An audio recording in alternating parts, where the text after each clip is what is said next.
Assalamualaikum warahmatullahi wabarakatuh. Selamat pagi dan semoga teman-teman selalu dalam keadaan sehat dan berada dalam lindungan Allah. Baik, saya Dudung Firmansyah. Pada pertemuan kali ini saya akan membahas mengenai sanksi penjaga rutan yang menyiksa tahanan. Jadi kurang lebih seperti ini. Saya bacakan aja ya. Apakah ada dasar hukum penjaga rutan yang bisa melakukan tindak penyiksaan terhadap tahanan atau tidak? Karena kasusnya seperti ini. Kasusnya abang saya dituduh melakukan pencurian uang m-banking tahanan lainnya yang satu sel dengan abang saya menurut si penanya tadi ya. Sedangkan dalam satu sel itu terdapat beberapa tahanan dan abang saya disiksa oleh penjaga tahanan itu untuk mengakui perbuatannya.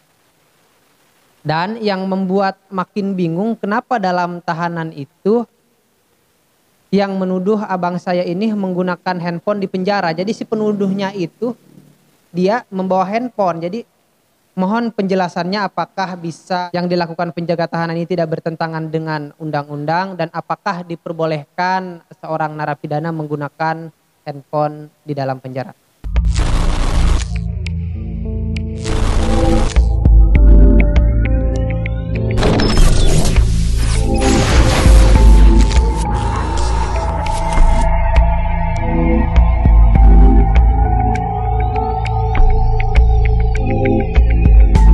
Baik, jadi begini, penjaga rumah tahanan atau yang biasa disebut dengan rutan disebut sebagai petugas rutan, yaitu fungsinya itu diatur tentunya pada pasal 1 angka 3 PP nomor 58 tahun 99 yang bunyinya sebagai berikut. Petugas rutan atau cabang rutan adalah petugas pemasyarakatan yang diberi tugas untuk melakukan perawatan terhadap tahanan di rutan ataupun cabang rutan. Jadi sudah jelas ya, fungsi petugas rutan ini fungsinya untuk menjaga dan merawat si tahanan tersebut.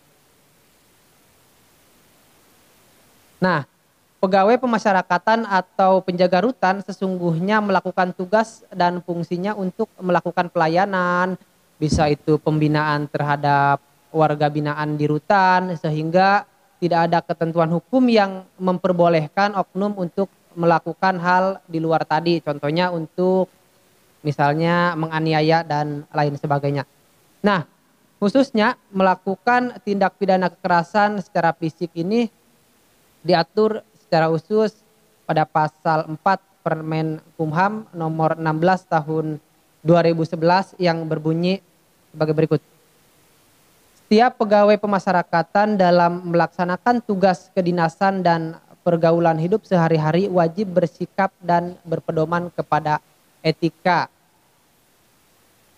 Yang kedua, setiap pegawai pemasyarakatan wajib mematuhi, mentaati, dan melaksanakan etika sebagaimana yang telah diatur dalam pasal 1. Nah, diatur dalam pasal 1 itu pada poinnya terdapat juga yaitu di antaranya melakukan pelayanan terhadap masyarakat, melakukan pembinaan, pembimbingan, dan juga memberikan pelayanan yang terbaik kepada masyarakat tersebut.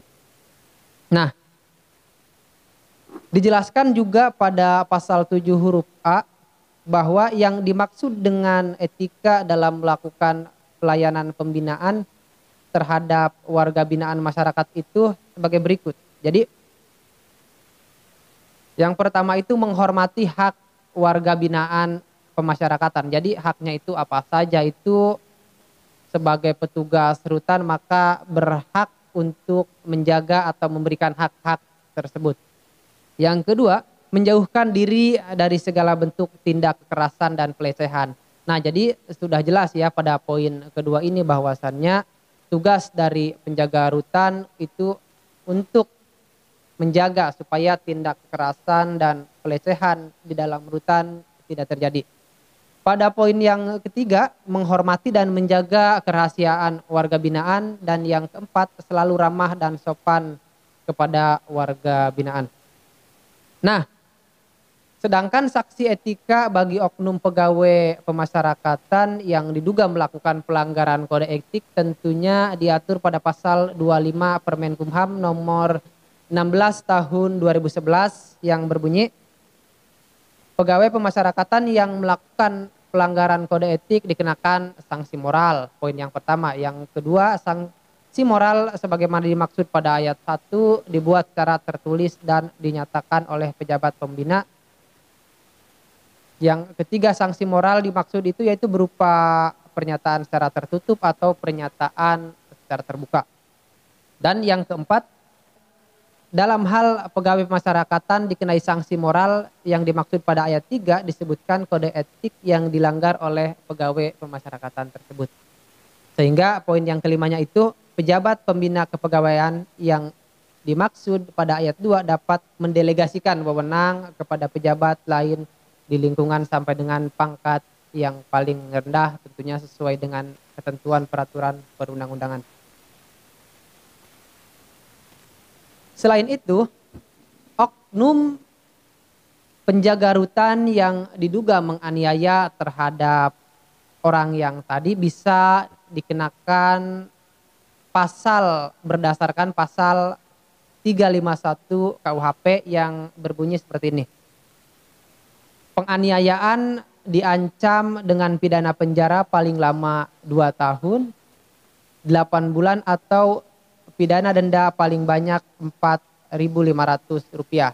Dan pada poin yang kedua, jika perbuatan mengakibatkan luka-luka atau bisa itu luka berat ya, yang bersalah diancam dengan pidana penjara paling lama 5 tahun. Jadi misalkan begini, si penjaga rutan tersebut melakukan penganiayaan sehingga menimbulkan luka berat bagi si korban. Maka dari itu dapat dikenakan dengan pasal 351 ayat 2 dengan pidana penjara itu 5 tahun. Poin ketiga, jika mengakibatkan mati nih, diancam dengan pidana penjara paling lama 7 tahun. Apabila misalkan si oknum tadi melakukan penganiayaan, nah sehingga si korban sampai mati, maka dapat dihukum dengan pidana penjara paling lama 7 tahun penjara.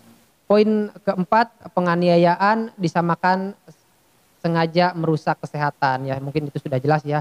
Dan pada poin yang kelima, percobaan untuk melakukan kejahatan tidak dipidana. Jadi kalau misalkan baru berencana untuk melakukan atau hal tersebut belum terjadi, maka tidak dapat dilakukan atau disebut sebagai suatu tindak pidana.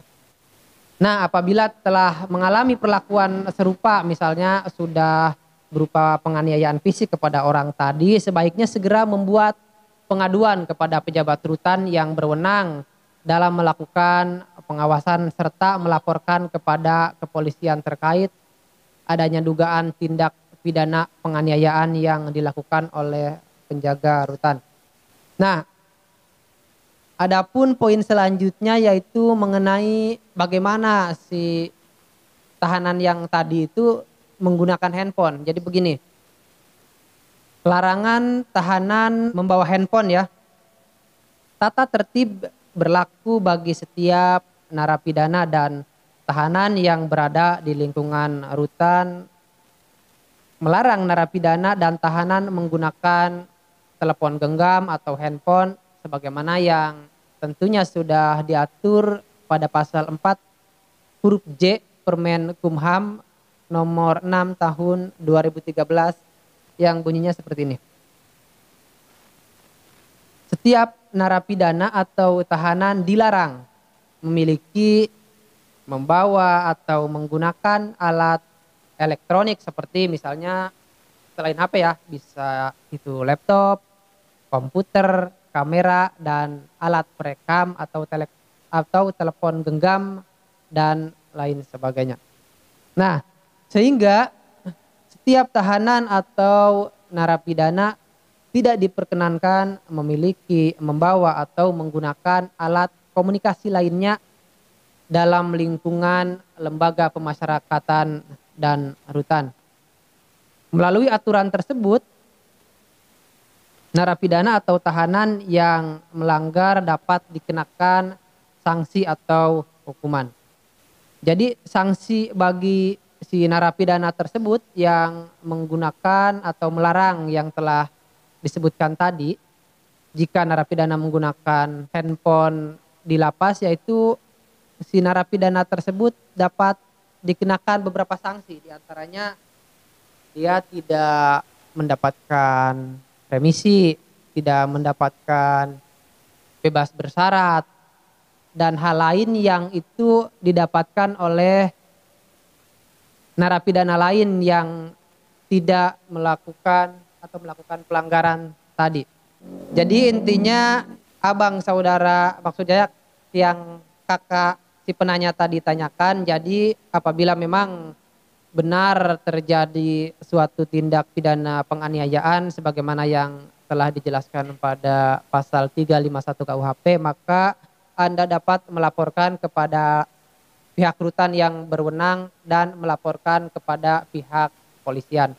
Nah, adapun sanksi bagi narapidana atau tahanan yang membawa handphone di dalam rutan tadi sudah dijelaskan bahwasannya ia akan dikenai sanksi atau hukuman, di antaranya dia nanti tidak akan mendapatkan bebas bersyarat, tidak akan mendapatkan keringanan-keringanan lain yang tahanan lain dapatkan gitu. Jadi itu saja dari saya, kurangnya mohon maaf. Terima kasih. Wassalamualaikum warahmatullahi wabarakatuh. ASP lapor, kami hukum jalan.